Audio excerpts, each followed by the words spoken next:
today I wanted to show off my build and what car I'm running and all the goodies. So it is a 2001 Lexus GS430. It is on jacks. I'm still doing the exhaust on it. Kind of just filming a little intro. And it has not a 2JZ. This is the 3UZ, which is a 4.3 liter V8. Biggest V8 they stuffed in this car. You know, $20 part. Just won't buy it for some reason. So, back to it. A little bit of maintenance history. Around 160K. Had a full heads redone, head gaskets, all that good stuff. Previous owner, I think the cam seized on it, overheated, all that, whatever. So it does have a upgraded Koyo Rad radiator, and then versus that, it's pretty much all stock motor wise. Then we get into the good stuff. All right, sitting in the car, and this is not your ordinary GS430. I have manual swapped this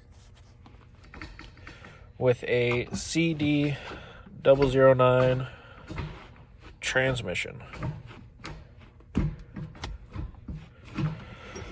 So I use the Collins kit. All right, so the Collins kit I used for my GS, it came with pretty much everything I needed to complete this swap. I just didn't get the clutch pedal from them, but pretty much it came with flywheel, clutch. It's a stage 3 clutch, good for like 600 foot-pounds. This car pushes half of that, so I was like, it's even better. So flywheel, clutch, adapter plate, the throwout bearing, single piece drive shaft. Oh, I also didn't buy their short shifter. The reason why I didn't buy their short shifter is because they had no reverse lockout. They have no reverse lockout, and if you're going into 6th, there is a possibility. I haven't used one, never driven one with it, but there's a possibility you could throw it into reverse. The Serial 9, CD999, it takes that all out. It feels like a 350Z stock trans, which is what I wanted. So, single piece drive shaft, solid drive shaft to diff. That was all Collins kit. I've heard mixed things about it. Some people don't like it because you got to sand a little bit of that and this and that, but they also tell you that in the directions. So mine went together fine. I did this swap in 3 whole days in my mom's backyard before I got this spot to work on my cars. 3 days, and it was running and driving. So I ended up buying a Chase Bay's master cylinder, which the reason why I switched it to a Chase Bay's one is I needed a bigger bore on my master cylinder.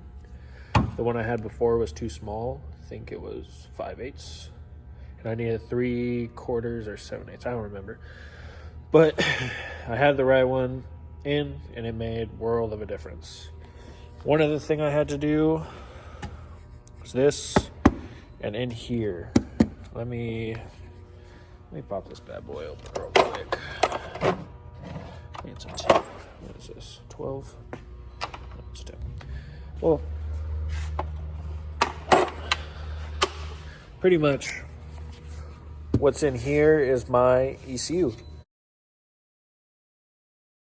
And what I had to do with my ECU is Serial 9 makes, well, I don't know if they make it, but they sell, it's an automatic to manual emulator. So it emulates, emulator? No, I think that's for the Mega Squirt, the emulator. Anyways, pretty much it tricks the ECU to think that you have an automatic transmission still plugged in. And as you can see right here, These are on my automatic transmission harness. This is my gear select, so I have to have that. And then this other stuff I just left. It's kind of ugly. I know. I'll do something. And then this stuff right here, that little emulator said if you wire in 3 25-watt 10 ohm resistors, you'll not get any check engine lights. So as you can see in this car,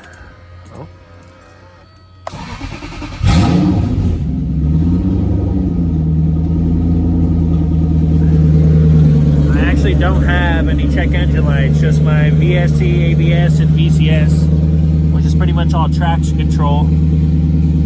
Everything else is good. So,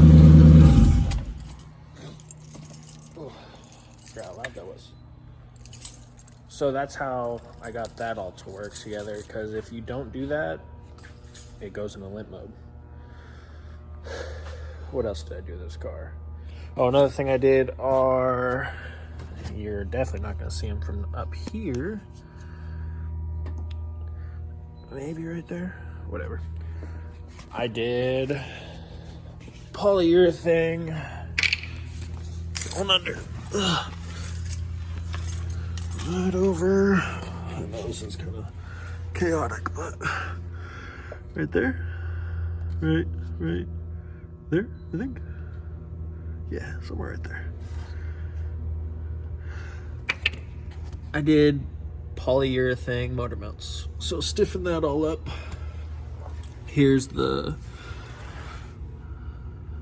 adapter plate. This is actually the stock GS bell housing. CD single piece drive shaft. So for the short shifter, I am using a serial CD999 short shifter. I couldn't be any happier with it. The way it lets you clock it to where you can have it perfect. That's why I still have my cup holders. I didn't want to get rid of them. And I wanted to make it look as factory as possible. So, coming down here, this is the drive shaft bushing, and here comes all the other good stuff. So, I did Delrung diff bushings from Serial 9, front and back. I have Serial 9 solid bushing kit, so all the rear subframe is solid. Megan lowers, Megan toe. Oh no, that's not toe. The toe's up there. Megan toe. I think that's traction, and then a Godspeed upper control arm. And I also do have the upgraded Megan sway bar. Let me go flip around to the back so you can see a little better. So, as you can see, repping the Serial 9 rigid bushings, upgraded sway bar, Serial 9 rear Delrung diff bushings. The only thing, and then Megan Easy 2 coilovers. These are on their way out.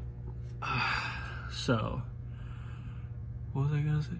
Oh yeah, those Godspeed upper control arms. I bought them. I bought all these arms, dropped the whole subframe. I'll add some clips in.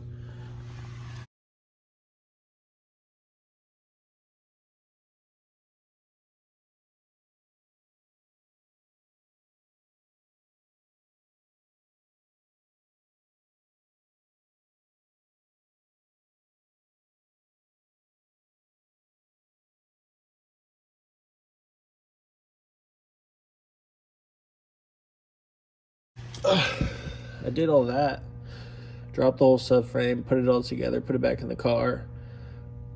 But I really do not like the Godspeed control arms.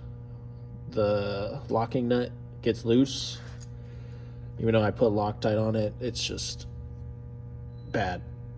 And I think I have too much adjustment now. Like it's I think I overcomplicated it and just went all out when I should have just left the uppers stock or just did one or the other. So I think I'm gonna put excuse me, put the factory ones back on just so I can have a little bit better alignment. It still does have a full interior, as you can see. I got an NRG Prisma seat, some random stuff, but this is what I'm talking about, the Serial 9. You can clock it right. You can still keep your cup holders. That's one of the cooler things. Forgot to mention, my front end has a complete OEM refresh. So every single arm, upper, lower control, everything besides this arm right here, I replaced. So the whole front end, there's no angle in this car yet because I haven't gotten to that point as a driver to add angle to my car. I don't want to bite off more than I can chew. I want to learn the car, see how it feels. And that's another reason why I want to put the OEM rear upper control arms back on. It's just to get rid of some of the guesswork, because when you have 2 points of adjustment, you kind of are all over the place. But if I have 1 point, that's the upper, and I'm just using this, it'd be better in theory. So anyways, to wrap up my car, this is a drift build. I drift this car. I'll add little clips in there showing you how I can drive.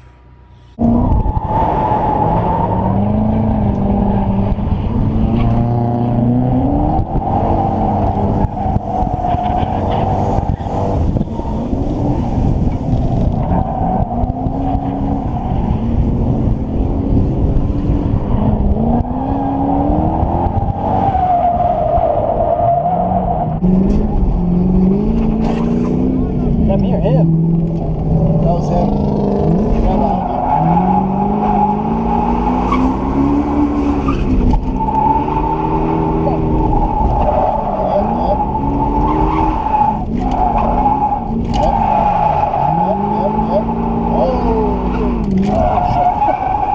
Off the track, bro. Yeah, honestly, dog. That doesn't look like you're helping anything, bro.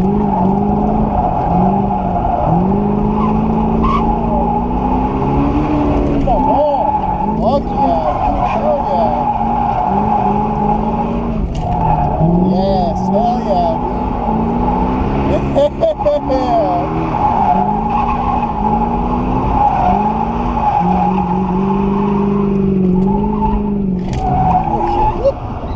Cone. Kiss the cone. Bro, all of those corners?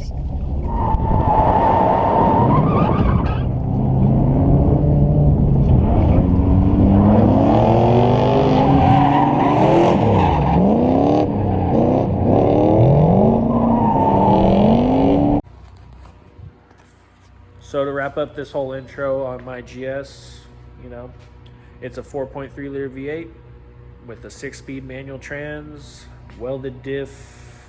I wanted the suspension just dialed, so that's why I did the solid subframe, Delrung diff, polyurethane motor. I wanted to take as much slop out of the car because, this is a luxurious car. It's a Lexus. It's got all the soft suspension. It's got the easy, not easy, but it's soft. It was supposed to be luxurious, and they put the V8 in there to give it a little sportiness, and I just wanted to get rid of all that. So now it's tight, it's right. I love this car. Big body Lexuses, that's kind of what I'm into, if you can't tell. That's my daily. But yeah, that's my car. I got some plans for it. Nothing too crazy. I just want to drive. I just need to start driving. So that's going to conclude this video. Hope you all like it. If you do like it, appreciate a like, subscribe. I don't know. I'm new to this, so